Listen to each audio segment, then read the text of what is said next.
من يهده الله فلا مضل له ومن يضلل فلا هادي له أشهد أن لا إله إلا الله وحده لا شريك له وأشهد أن سيدنا محمدا عبده ورسوله اللهم صل وسلم وبارك على سيدنا محمد وعلى آله وصحبه ومن تبعهم بإحسان إلى يوم الدين. أما بعد فإن أصدق الحديث كتاب الله وخير الهدي هدي محمد صلى الله عليه وسلم وشر الأمور محدثاتها وكل بدعة ضلالة وكل ضلالة في النار. اللهم إني أعوذ بك من أذل أو أضل أو أزل أو أزل وأظلم وأظلم أو أجهل أو يجهل علي. ربي زدني علما ووسعني في رزقي وبارك لي فيما رزقتني واجعلني محبوبا في قلوب عبادك وعزيزا في عيونهم واجعلني وجيها بالدنيا والآخرة ومن المقربين يا كثير النوال يا حسن الخيار يا قائما بلا زوال يا مبدئا بلا مثال ولك الحمد ولك المنة ولك الشرف على كل حال. اللهم اقسم لنا من خشيتك ما تحول به بيننا وبين معاصيك ومن طاعتك ما تبلغنا به جنتك ومن اليقين ما تهون به علينا مصائب الدنيا ومتعنا بأسمائنا وأبصارنا وقوتنا ما أحييتنا واجعل الوارث منا. ربنا أتم لنا نورنا واغفر لنا على كل شيء قدير. ربنا آتنا في الدنيا حسنة وفي الآخرة حسنة وقنا عذاب النار. وصلى الله على سيدنا محمد وعلى آله وصحبه وسلم والحمد لله رب العالمين. وبالسند المتصل إلى الإمام أبي عبد الله البخاري رحمه الله تعالى ونفعنا به وبعلومه في الدارين آمين.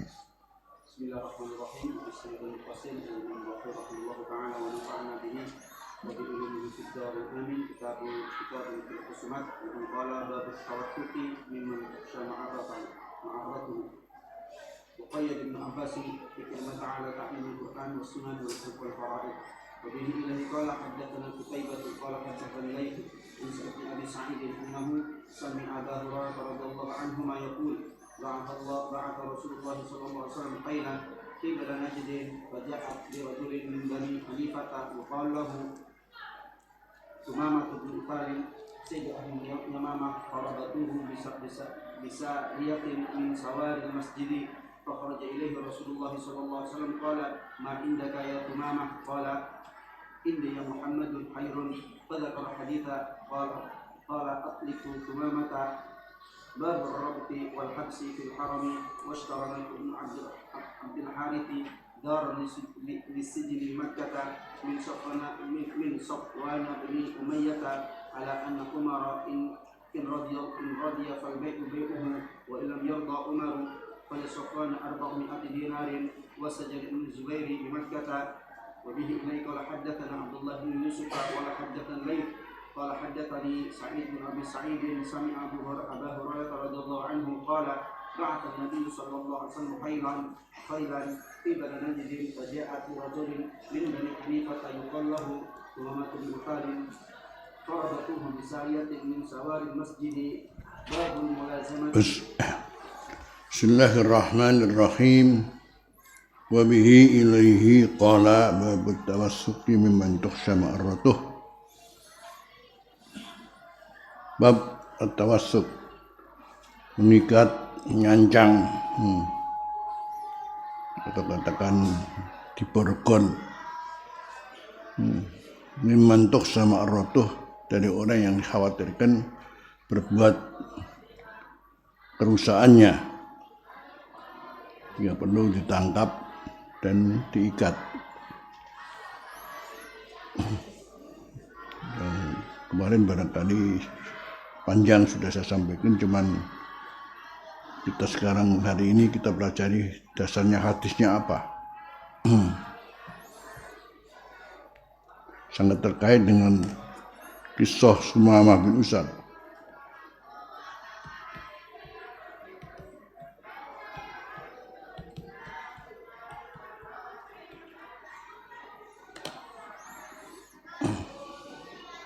Nanti kita baca hadisnya. Dan dari kecerdasan Imam Bukhari mengenai bab ini, karena ada kisah tentang Sumamah bin Usal yang ditangkap oleh para sahabat, yang kemudian dimasukkan masjid dan diikat di masjid. Di bab tawassut, diikatnya dia di masjid, ditangkap, kemudian disandra di Masjid Nabawi, karena dia dikhawatirkan bahayanya ketika dia waktu itu masih berstatus orang yang musuh Islam dan banyak membunuh para sahabat. Dia seorang tokoh Bani Yamamah, Ahlul Yamamah. Terus Imam Bukhari mengkaitkan dengan bab ini, kaitannya dengan masalah mengikat, nyancang, alangkah indahnya kalau namanya ilmu, ta'limul Quran diikat, sunnah hadis diikat, dan keterangan tentang hal-hal berkaitan dengan kewajiban agama diikat, dalam arti ditulis, dibakukan menjadi sebuah ilmu. Alhamdulillah kemudian sampai sekarang semuanya tertulis dengan rapi. Yang ini dimulai dengan Ibnu Abbas perintah kepada santrinya namanya Ikrimah, tulis semua ini mengenai pembelajaran Al-Quran, pembelajaran hadis dan faraid, kewajiban agama untuk ditulis semua. Dan alhamdulillah, masya Allah, menjadi tulisan-tulisan keilmuan yang dikatakan bahwa tidak ada perpustakaan terbesar seperti perpustakaan kaum muslimin di zaman keemasannya. Semuanya adalah karena ketekunan kaum muslimin untuk membukukan seluruh ilmu yang datang dari Al-Quran dan sunnah-sunnah Rasulullah SAW. Ini bermula daripada Ibnu Abbas, perintah Ikrimah, catat semua itu, ya. Mengajarkan Al-Quran caranya bagaimana, metodenya bagaimana, ya. Dan juga hadis-hadis dan hal-hal yang berkaitan dengan kewajiban beragama. Berangkatnya dari sebuah kisah Sumamah bin Usal yang ceritanya dia diikat, diborgol. Akhirnya kemudian Imam Bukhari cerdasnya, ya, yang diikat bukan orang yang berbahaya saja, ilmu yang kudu dicatat. Yang kemudian Imam Syafi'i punya kata hikmah yang terkenal, al ilmu saidun.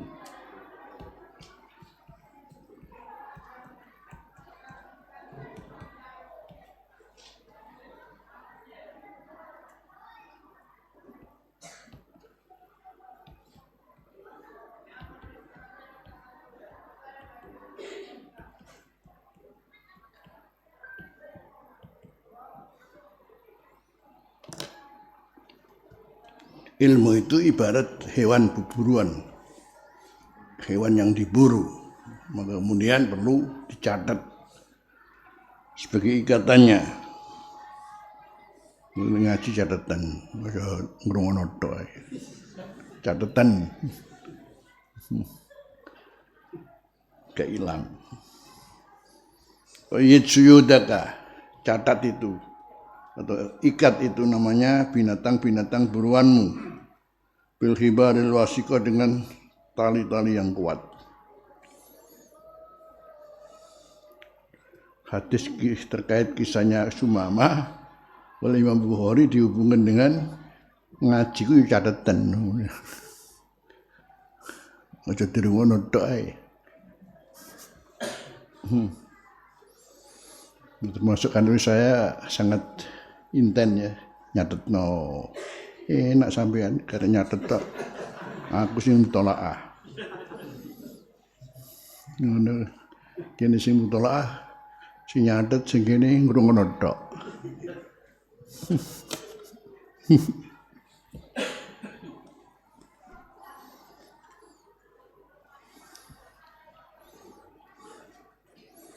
Hadisnya apa wa bihi qala hadatsana Qutaibah qala hadatsana Laisu an Sa'id bin Abi Sa'id annahu sami'a Abu Hurairah radhiyallahu anhuma yaqulu ba'atha Rasulullah sallallahu alaihi wasallam Rasulullah mengutus khailan pasukan berkuda kafari yang waktu itu dipimpin oleh Muhammad bin Maslamah.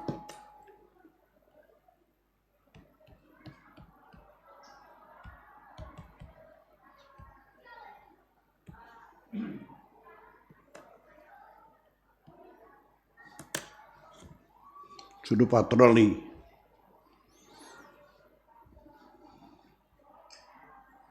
Di saat zaman seperti itu ya, Masya Allah, hanya pakai kuda. Kemudian ini di mana Rasulullah mengutus para sahabatnya di Madinah berpatroli.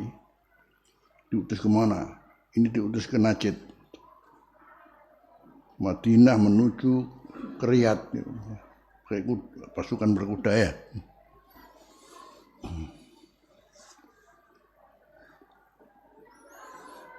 Fajaat birajulin datang menangkap seorang min Bani Hanifah dari Bani Hanifah. Yuqalu lahu Sumama ibn Usal, namanya Sumama ibn Usal. Ini terjadi tahun ke-6.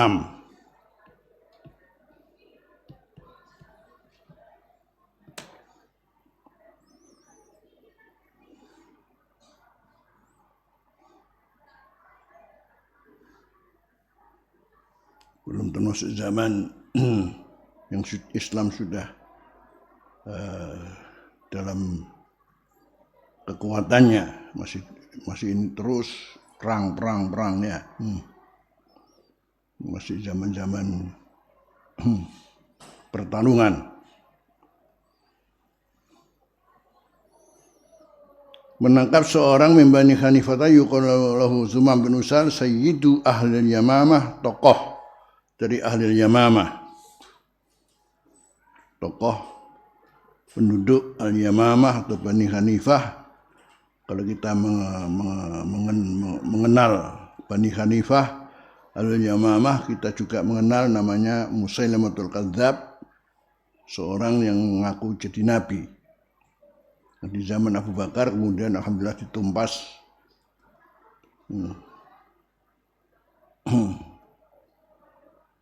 Dan akhirnya kemudian Sumamah karena sudah masuk Islam, saya termasuk bergabung untuk menumpas al-murtadin dan yang ngaku jadi nabi.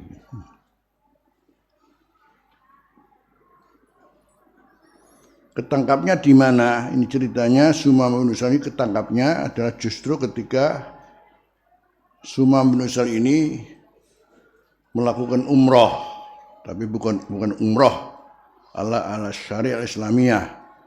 Umrah masih ala syariah al-jahiliyah.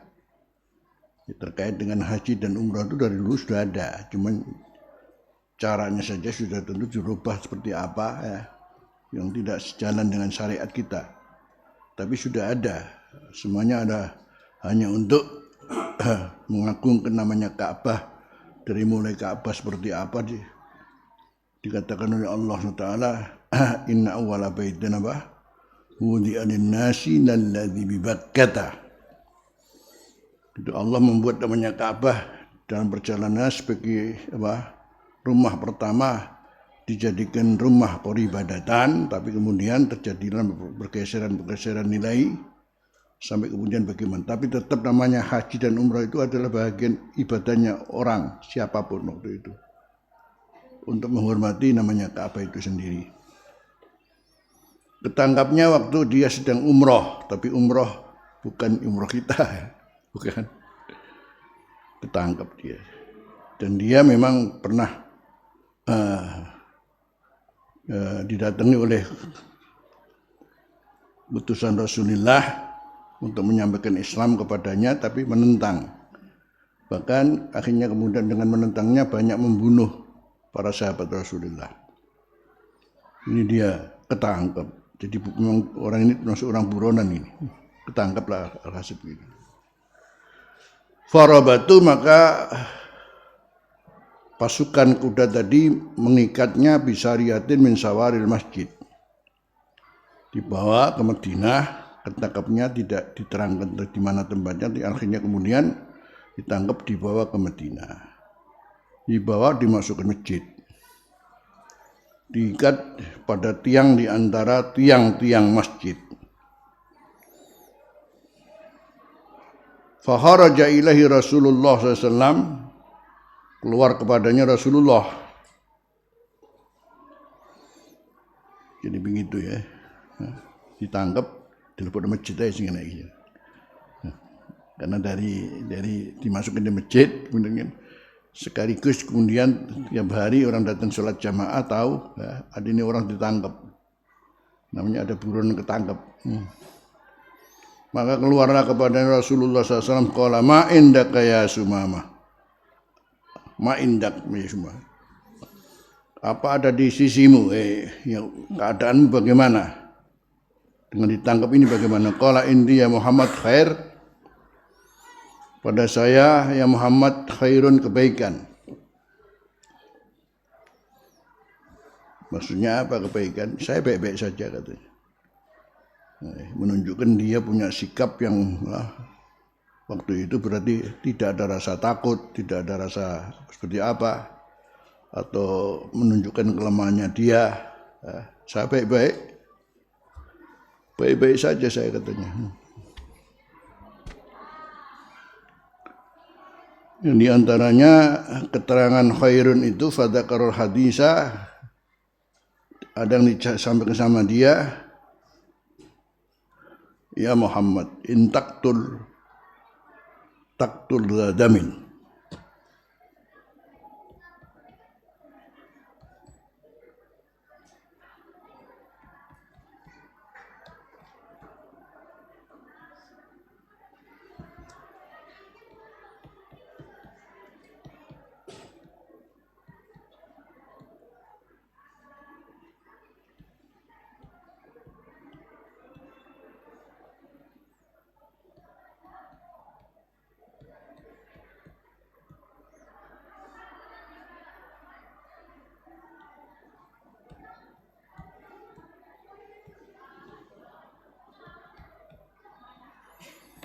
Untuk bisa membaharkan jawabannya ini, jadi dia ini seorang yang waktu itu belum masuk Islam dan seorang tokoh. Ketika ditangkap pun ditanya, bagaimana kamu? Baik-baik saja. Iwang kendala borai. Wah, pemberani ini. Dia maklum termasuk buronan, pernah membunuh juga di antara para sahabat. Kalau kamu bunuh saya, kamu bunuh Zadamin, memang saya patut dibunuh katanya. Memang saya pernah membunuh. Ayo, monggo, bunuh. Wa in tamunnu ala syakirin. Tapi kalau kamu memaafkan, alhamdulillah, saya terima kasih. Kalau kamu maafkan saya terima kasih. Punya jasa baik pada saya katanya. Tapi kalau bunuh, ya sepatutnya engkau bunuh saya pembunuh. Terus kalau itu semua enggak kau lakukan, kalau barangkali mau tebusan duit, monggo, saya beri katanya. Bunuh.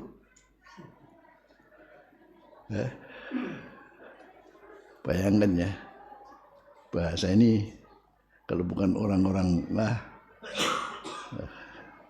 besar pimpinan tidak begini. Ini dalam keadaan di kandangnya musuh, dicancang mana, tapi masih bisa bilang begitu. Diikat lagi, tidak punya daya apa-apa, tapi jawabannya masih tegas. Tidak ada sedikit pun rasa takut sama sekali. Artinya waktu itu belum kemudian, sak takut, terus ke apa, mohon maaf, enggak.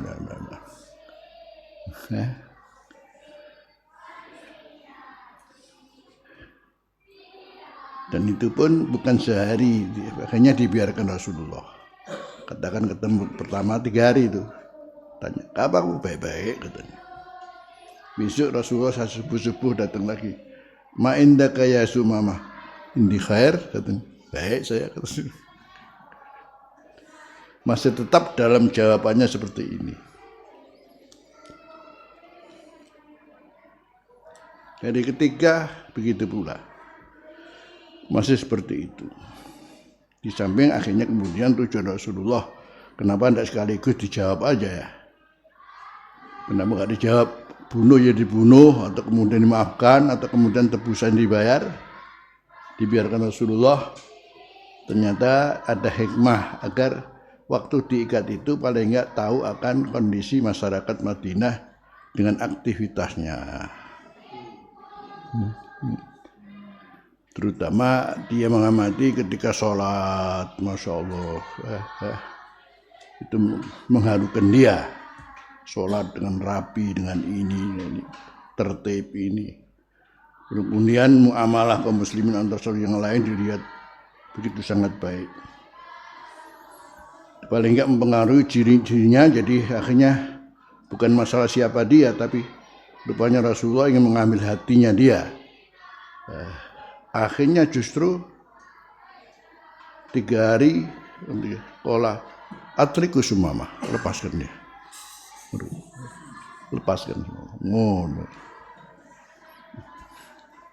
Tanpa menjawab dari 3 hal, apa dibunuh, apa dimaafkan, apa kemudian bayar tebusan.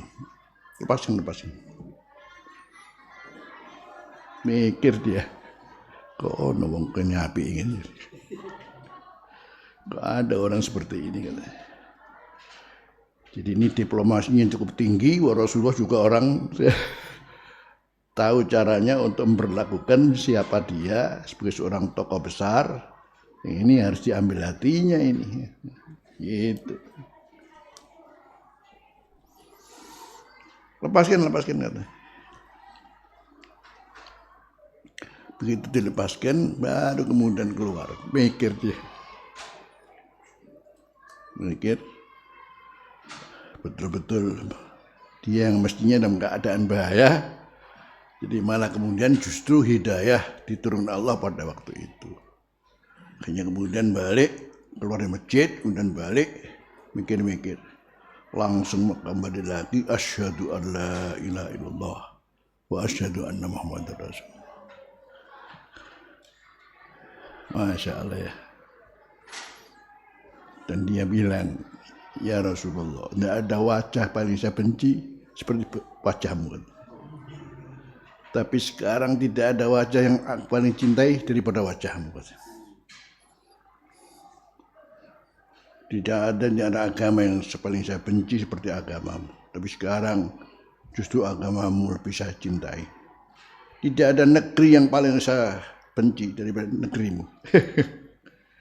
Tapi sekarang negerimu lebih saya cintai dalam hati saya. Masa. Ya Rasulullah, saya sebetulnya lagi umroh. Umroh ala tariq apa? Katanya Rasul, absir. Kamu umroh. Tapi umrohmu bukan umroh yang mana caranya kata. Nanti kalau masuk Mekah baca talbiyah. Masuk Mekah baca talbiyah. Labbaik Allahumma labbaik la syarika laka labbaik innal hamda wal ni'mata laka wal mulk la. Dan ini kan maklum bukan umroh kapan umroh, ini kan umroh yang kalau menurut syariatnya berumroh yang pertama dengan cara ini, ada namanya talbiyah. Ini sudah diajarkan dulu kepada beliau ini. Jadi termasuk beliau adalah pertama orang yang mengucapkan talbiyah waktu umroh. Yang sampai sekarang alhamdulillah kalau kita umroh baca apa? Labbaik Allahumma labbaik la syarika lak innal hamda wan ni'mata laka wal mulk la syarika lak. Awaluman ya. Pertama orang yang mengucapkan talbiyah dengan bahasa ini adalah siapa? Sumamah bin Usal. Waktu itu kemudian ketahuan sama orang kafir di kawasan Mekah. Ini Kamu jadi muslim sekarang kata. Sobauta, kamu keluar dari agama nenek moyang. Enggak, saya cuma pindah sama Muhammad saja katanya. Enggak. Maka dia mau dibunuh. Jangan bunuh saya. Kamu ingat,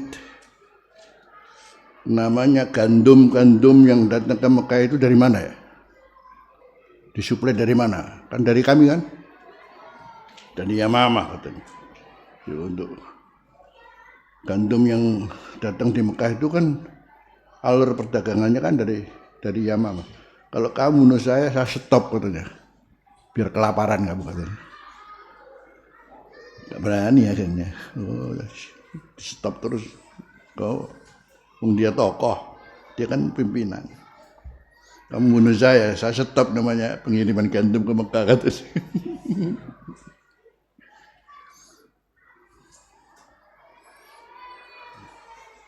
Lagi ada hikmah terkait dengan taktul dadamin. Kalau kamu bunuh, ya saya pantas mau dibunuh.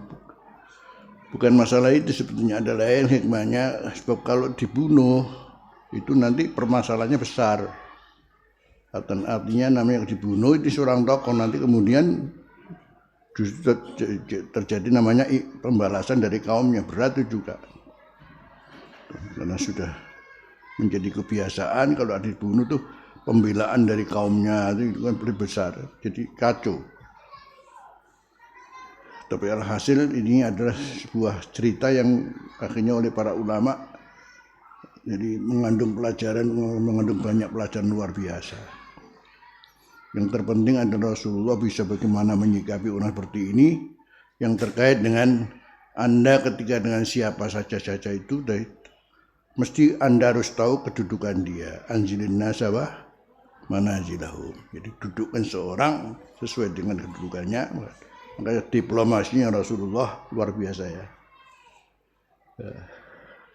Mengajukan 3 hal, tapi tidak dijawab, dan kemudian sampai 3 hari tetap dalam keadaan kukuh dengan keberaniannya, tidak berubah sama sekali. Rupanya yang perlu diambil bukan masalah tawarannya, tapi di sini hati ini ya, yang diambil hatinya. Akhirnya kemudian baru keluar masjid mikir, kalau ono terus mlebu Islam ae lah. Masuk Islam saja lah.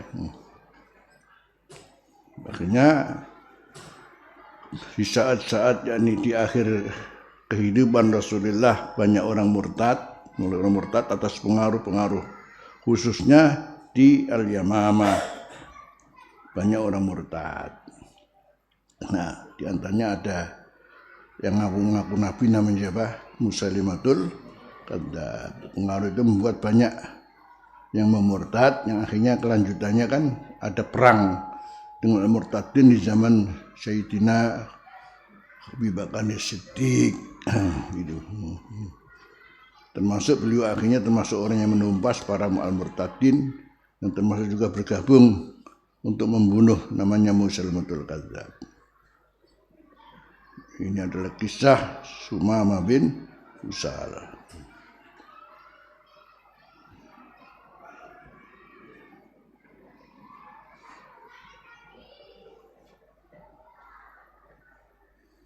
Ya.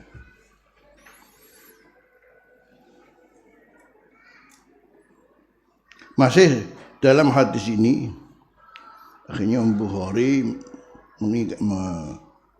mengaitkan hadis ini terkait dengan apa? Selanjutnya babur rabti wal habsi fil haram. Bab mengikat dan menahan atau memenjara fil haram, di tanah haram. Berangkat dari hadis ini jadi dalil terkait dengan siapa yang katakan membuat onar ya, di tanah haram. Ketika Allah berfirman, fihi ayatum bayyinatum maqamu Ibrahim. Terus apa? Wa man takhalahu kana amina.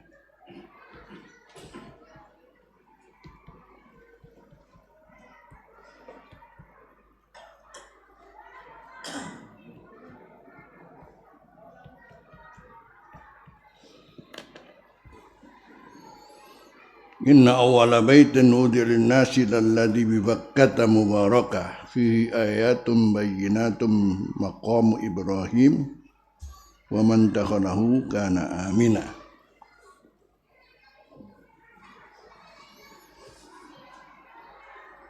Jadi Allah menjelaskan tentang Ka'bah sebagai pertama bangunan yang memang dibuat oleh Allah untuk sebagai rumah peribadatan awal, rumah peribadatan untuk mentauhidkan Allah.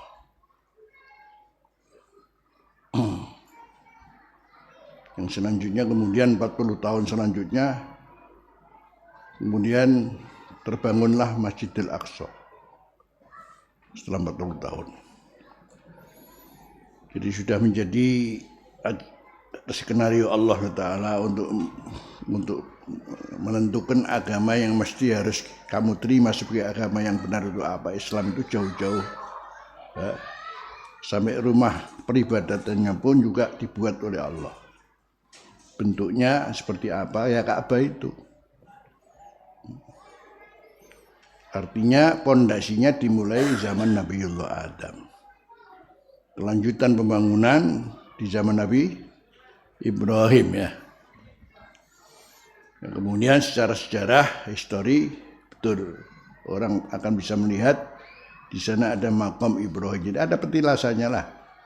Betul-betul bahwa ada yang membangun dan Ismail. Yang selanjutnya ada Hijr Ismail.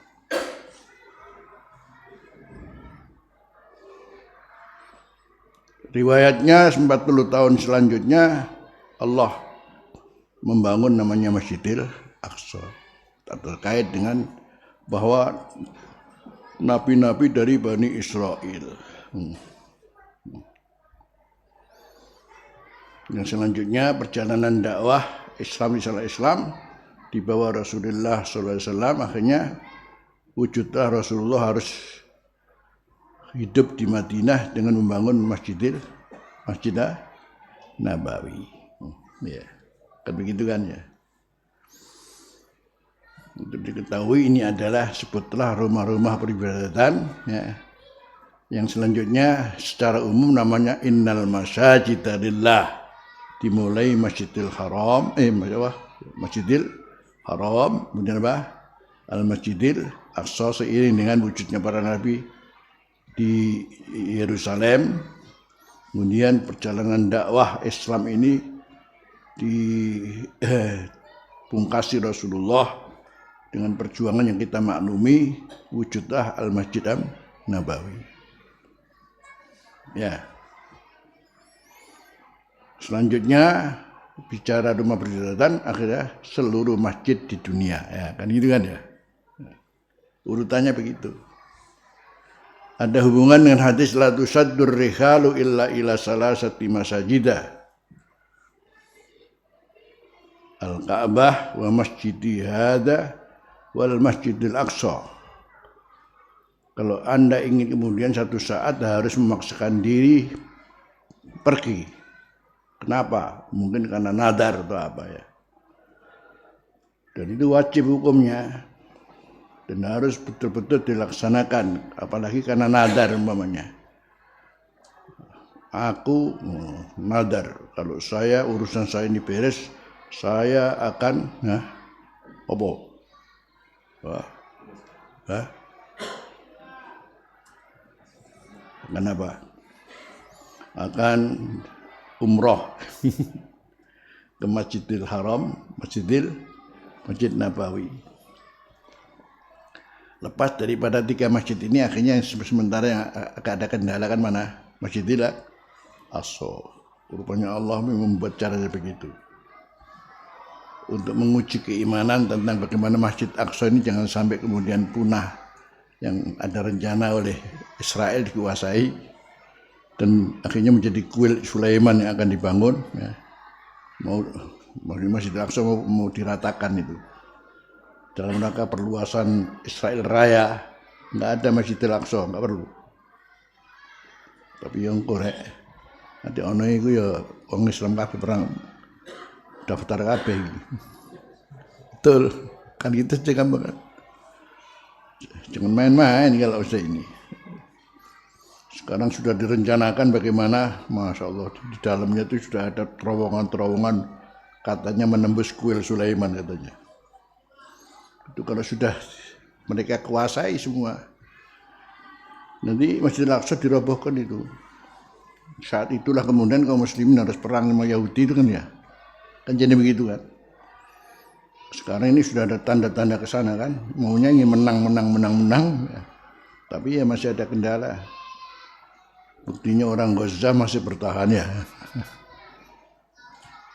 Akhirnya kemudian kita akan tahu, oh rupanya Allah ingin membuat namanya orang-orang Palestina ini adalah sebagai orang-orang yang memang berjuang untuk Islam ini pada tingkatan yang seperti para sahabat amanu wahajaru wajahadu, jihad.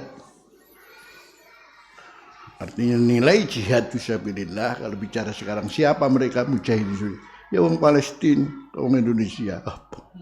Mujahid perut aja gini. Ternyata masih ada orang-orang seperti itu. Setiap hari bom, Masya Allah, dar. Tapi biasa, wae. Oke, ini dewek kena tuh Melayu kabeh mesti. Lihat itu namanya sebelahnya, Masya Allah, orang Israel. Kena bom, Masya Allah. Mentalnya sudah hancur semua itu. Orang sana enggak. Memang ini tanah ini dipersiapkan untuk kembalinya Islam.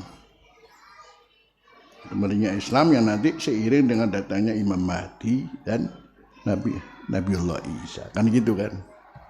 Cuma karena nunggu tok nih. Kapan kemenangan dan kapan Palestina merdeka. Jadi wallahu alam. Seiring dengan turun Imam Mahdi. Kalau sudah Imam Mahdi turun itu kan memang jadi dunia ini yang melau jauran wa dzulman. Semuanya berbuat jaur, kedoliman, penyimpangan yang luar biasa. Tetapi keberadaan Masjidil Aqsa adalah bahagian daripada ini tidak mungkin akan punah dan perlu diperjuangkan. Memang silih berganti, namanya Palestina dikuasai oleh siapa musuh dan Islam kapan kemudian juga sudah menguasainya di zaman Sayyidina Umar. Hanya dikuasai kembali sekarang oleh Israel. Ala kulli hal, jadi kembali pertama kepada inna awwala baitin wudi alin nasi lalladzi bibak kata ya. Pertama adalah Baitullah Ka'bah. Yang di zaman Nabi Adam baru pondasinya, kemudian berlanjut 40 tahun namanya Masjidil Aqsa seiring dengan keberadaan para nabi ada di sana. Akhirnya keberadaan Masjid Nabawi. Akhirnya kemudian kalau Anda memaksakan diri bepergian atas dasar umpamanya nadar umpamanya, aku harus kemudian ke Madinah ke masjid, harus, dan itu harus. Tapi kalau ini aku lulus, aku bakal iktikaf di Masjid Ngampel, ora usah ado-ado kene ae lah. Sekalipun Anda mengatakan Masjidil Ampel, tidak mesti wajib ke Ampel. Masjid sing welek ini gak apa-apa. Begitu. Karena kedudukannya dalam hal kaitan dengan pahala tidak sama. Kalau Masjidil Haram 100.000. Kalau Masjid Nabawi 1.000. Kalau Masjidil Aqsa 500. Maka 3 masjid itu memang betul-betul siapa orang ingin datang ke sana atas dasar kewajiban yang ia lakukan, contoh karena nadar umpamanya, maka wajib datang ke sana. Yang lain enggak. Terus ceritanya Masjid Nabawi, Masjid Haram ini wa man dakhalahu kana amina. Jadi berjalan dari mulai dulu, dan justru Masjidil Haram kawasan ini ya, justru siapa saja, siapapun yang namanya sebutlah orang yang paling pembunuh itu dulu. Kalau pembunuh pun siapa, kalau Masjidil Haram aman, tidak ada yang berani. Bukan berarti ini Masjidil Haram itu aman orang ngono, tapi Waktu itu zaman kan masih jelas, jadi untuk keamanan itu tanpa harus ada yang jaga pun adalah siapa yang masuk ke Masjidil Haram walaupun dia adalah pembunuh, selesai dia.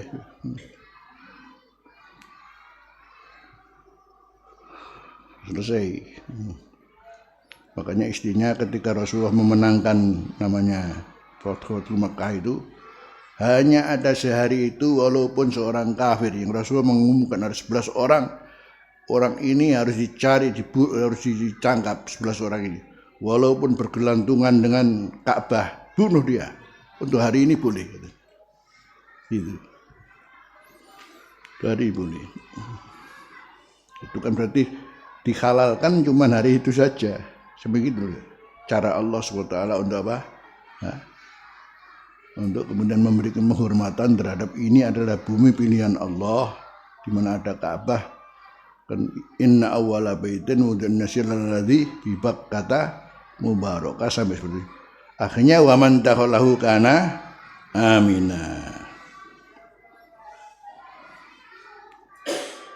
Wa man dakhalahu kana amina ini akhirnya kemudian itu kan Ka'bah. Ya.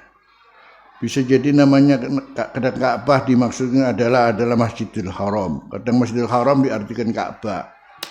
Kadang kemudian diartikan Mekah, Kalau ini Kawali wajah. Satu Masjidil Haram mana?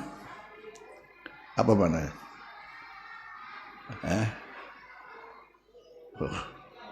Kawali wajah Satu Masjidil Haram mana? Kalau antum di Indonesia kemana ini? Masuk langsung Ka'bah. Kalau ini kita Indonesia ya Masjidil Haram maknanya Mekah. Kan demikian. Kalau kita di kota Mekah kemudian ingin sholat menuju Ka'bah, mana? Ya Masjidil Haram. Di Masjidil Haram kemana? Kan begitu aja kan. Kalau kita di Indonesia Masjidil Haram maknanya apa? Mekah. Dan kalau di Mekah sendiri Ka'bah. Ya. Kalau Mekah apa? Mekah Masjidil Haram. Masjidil Haram Ka'bah. Kan begitu kan?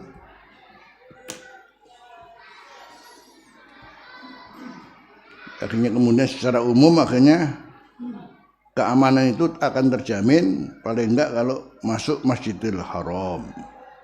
Kalau enggak mungkin Ka'bah buka PKB malah mungkin. Akhirnya kawasan Masjidil Haram membuat orang jadi aman siapapun saja. Jadi akhirnya waman dakhalu kana amina ini maksudnya apa?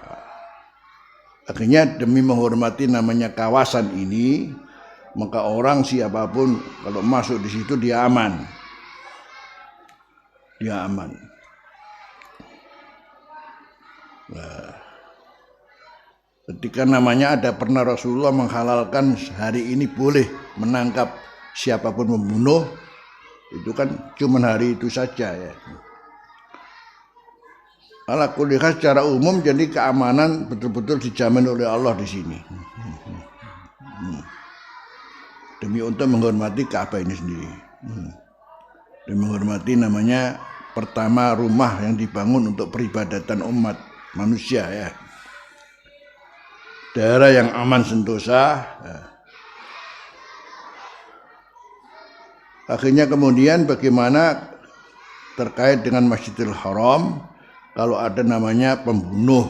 Nah, ada orang yang memang harus ditangkap, bolehkah dia ketika masuk Masjidil Haram itu kemudian diikat dan ditahan fil haram. Nah, ini.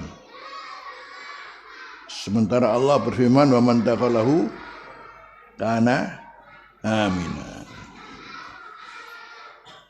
Akhirnya Imam Tawus bin Tabi'in berpendapat, jadi jangan ada di Mekah ini kalau katakan Masjidil Haram ini adalah Baitur Rahmah. Namanya Baitur Rahmah. Dan kemudian ada orang kemudian harus ditangkap di situ, diborgol di situ, ya. seperti apa? Ya janganlah. Sementara dia masuk itu aman, ya aman lah, nggak apa-apa, jangan ditangkap. Baru kalau keluar baru ditangkap. Di masjid jangan katanya. Didasari wa man taqallahu kana amina. Jadi dibahas oleh para ulama terkait dengan penerapan hukum terkait dengan siapa yang harus ditangkap, diborgol atau apa saja ketika ada di Masjidil Haram. Imam Tawus annahu yakrahu as-sijna bi Makkah. Sampai kemudian Tawus mengatakan jangan Masjidil Haram saja, sampai di Mekah pun juga tidak boleh bikin namanya penjara di Mekah katanya. Itu Imam Tawus minat tabi'in. Hanya Imam Bukhari ingin membantah pendapat ini dengan membuat bab ini. Karena ada fatwa Imam Tawus bahwa karena firman Allah wa man taqallahu kana amina, maka jadi sebutlah Mekah ini Baitur Rahmah. Jangan ada namanya siapapun, namanya orang yang orang banyak. Kalau ataupun dia adalah orang yang memang harus ditangkap, ya, masuk Mekah ya biarlah selamat. Artinya akhirnya sampai juga jangan sampai bikin namanya penjara doa di Mekah. Begitu. Kenapa Imam Bukhari membuat bab ini masih terkait dengan masalah kisah Sumamah. Kan Sumamah tadi ditangkap di mana? Di luar, kemudian diikat di mana? Di Masjid Nabawi. Maka fil haram berarti kan di sini ya tanah suci Mekah, tanah suci Madinah. Bolehkah begitu? Berrabti wal habsi fil haram. Ya boleh menurut Imam Bukhari. Buktinya apa? Sumamah kan ditangkap di mana? Di mana? Ditangkap kemudian dibawa ke mana? Beri tidak apa-apa. Kalau nak hadis ngono kok oleh. Jadi ya boleh. Sementara Imam Tawus Antawusin annahu yakrahu sijna bi Makkah. Karena punya dalil wa man taqallahu wa kana amina. Jadi artinya penangkapannya, mengikatnya, memborgolnya ya jangan di situ. Baru ditunggu aja kan keluar Mekah lah. Ya udah sapa wae selamat terus enak ya. Sekarang kemudian ini ono nyopet nang Masjidil Haram kok apa? Ya jarno ae masuk ngono. Padahal juga banyak juga nyopet di Masjidil Haram.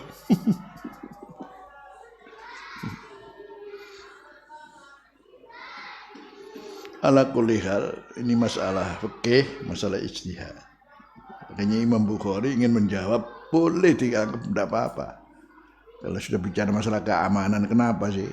Islam ini kan selalu mengarah kepada orang harus aman. Ya, terkait dengan kemaslahatan hidup itu dijamin betul oleh Islam. Kalau mengganggu ya kenapa? Sampai kemudian namanya binatang pun ya, kalau mengganggu ya boleh dibunuh ya. Begitu. Kenapa boleh membunuh tikus ya, karena mengganggu ya. Ala kulli hal. Ada namanya tikus, kemudian ada asu galak dan lain sebagainya ya.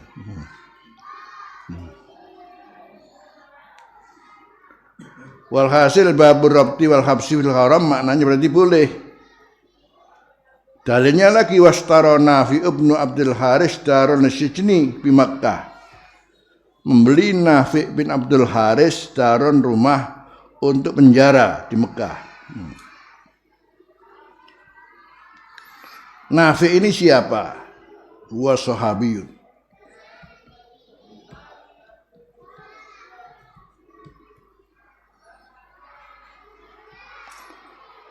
Membeli rumah min Safwan ibn Umayyah.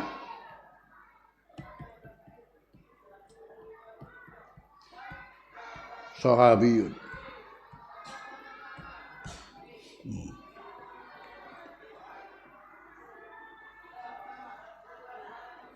Ala anna Umar in radiya fal bai'u bai'uh wa illam yarda Umar fali Sufwana arba'umi'ah. Di mana Nafi' bin Abdul Haris ini waktu itu adalah menjadi gubernur di Mekah. Khalifahnya adalah Sayyidina Umar. Terus ada catatan sejarah bahwa Nafi' bin Abdul Haris sebagai gubernur di Mekah membuat rumah penjara untuk siapa yang melanggar hukum. Berarti kan nggak apa-apa kan? Rumahnya pun dibeli dari siapa? Sofwan bin Umar, juga sahabat. Sekarang bicara masalah Nafi' yang membeli ini, sudah tentu di zaman Sayyidina Umar, atas perintahnya ataupun tidak, in radhiya fal bai'u bai'uh. Kalau Umar menyetujui, ya otomatis kan ini sudah maklum Nafi' itu adalah gubernurnya, maka jual belinya ini adalah sama dengan jual belinya dia. Karena Nafi' sebagai gubernurnya, Umar sebagai khalifahnya, jadi sudah. Wa illam yarda, umpamanya Umar enggak setuju, fali Sufwan arba'umi'ah, terbukti kan sudah terjadi jual beli. Jual beli kan ada duitnya, berarti enggak apa-apa kan?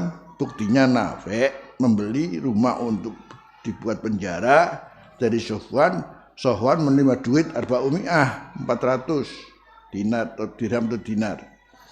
Berarti enggak masalah. Kok Tawus bilang enggak boleh?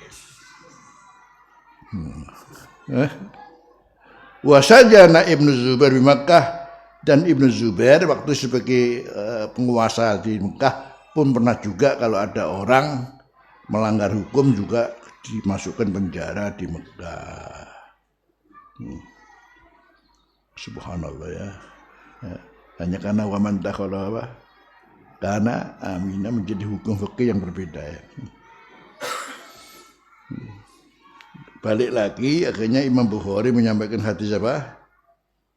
Yang sama dengan sebelumnya, yaitu masalah siapa? Kisahnya siapa? Sumamah bin Usal. Termasuk menjadi dalil, ya Sumamah sendiri buktinya apa? Diikat di mana? Di Masjid Nabawi. Ora apa-apa demi keamanan. Nah, saya kini ana copet nang Masjidil Haram apa? Memandang enak lah. Ditangkapen, ya ditangkap lah.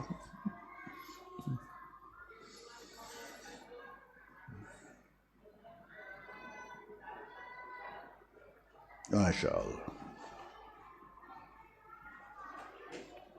Akhirnya beliau mengulangi lagi hadis tentang kisah Sumamah bin Usal.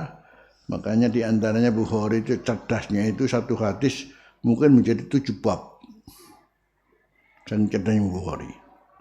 Walaupun hatinya sama, tapi apa? Mengambil hukumnya tidak sama. Dari sekian banyak sudut pandangan beliau. Itu kecerdasan Imam Bukhari. Ya Allah SWT bikin ulama-ulama yang luar biasa ya. Abu Hanifah itu cerdas. Memahami satu ayat bisa jadi waktu itu 60 perkara sudah ada hukum yang diambil beliau. Ini Imam Syafi'i ngeleset tok. Makanya kapan Imam Syafi'i bertamu di murid beliau Al-Imam Ahmad bin Hanbal. Imam Hanbal selalu bilang sama untuk kamu kalau Imam Syafi'i itu orang luar biasa, cerdasnya luar.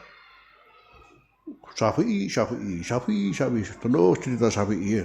Suatu saat Imam Syafi'i bermalam di rumahnya, diintip sama putrinya. Apa? Turun tok. Bah, ini katanya Syafi'i. Tidur tok. Nah, jangan begitu kamu ya. Ngeleset Imam Syafi'i. Tadi cerita sama saya ada 60 hukum fikih di sini katanya. 60 hukum fikih yang dipahami dari ngeleset tidak gitu.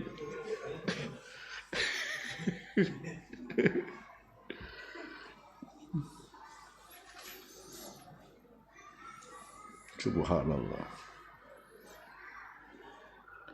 Ya sebenarnya pelajaran yang kemarin itu Masya Allah. Bab nikat mama tahu-tahu dihubungkan dengan masalah pembukuan apa ilmu. Oh pun kok iso masalah nyanjang gua mulai nyanjang ilmu.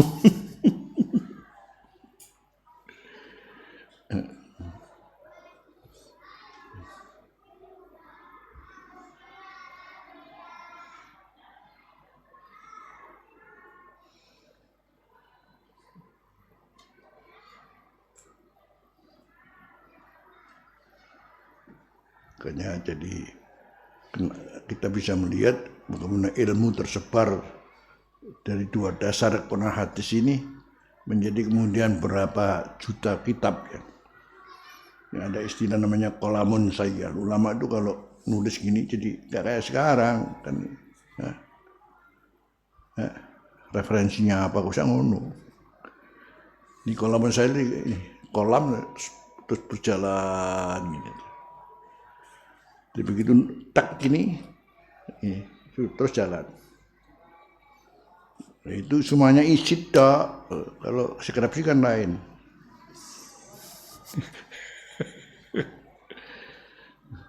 Apalagi skripsi sekarang, semuanya dari plagiator semua sudah. Ada IE. Tambah goblok ngomong ini.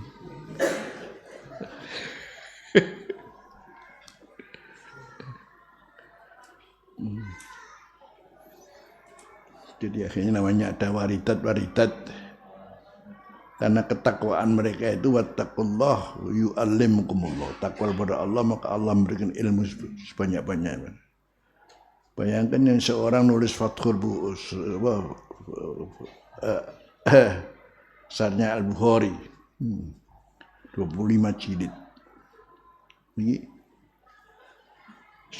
piye carane nulis iki apa? Ini ruwet di Bukhari ini kalau kita nggak ngerti apa karepe ya ngerti. Nah, Fathul Bari ala Sahihil Bukhari 25 jilid ayo apa? Cara nulis apa iku? Apal kabeh.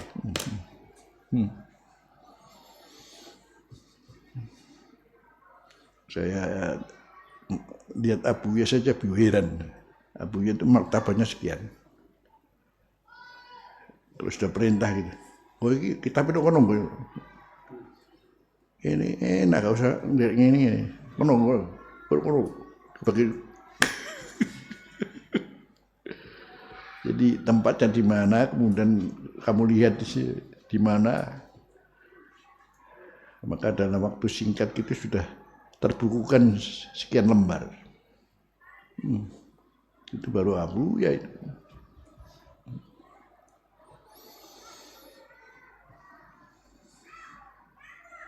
Dan Abuya itu kalau kenal seorang pertama tahu namanya, mungkin 4 tahun, 5 tahun selalu ketemu, ingat namanya. Gitu Abuya. Fulan, oh kamu di sini. Namanya ingat.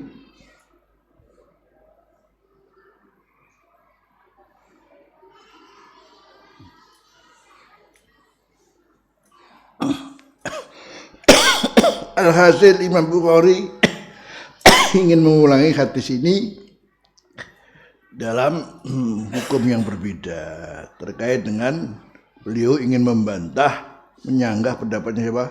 Imam Tawus, seorang tabi'in yang mengatakan bahwa tidak boleh membuat namanya penjara di mana? Di tanah haram. Karena dalilnya apa? Wa man dakhalahu kana amina.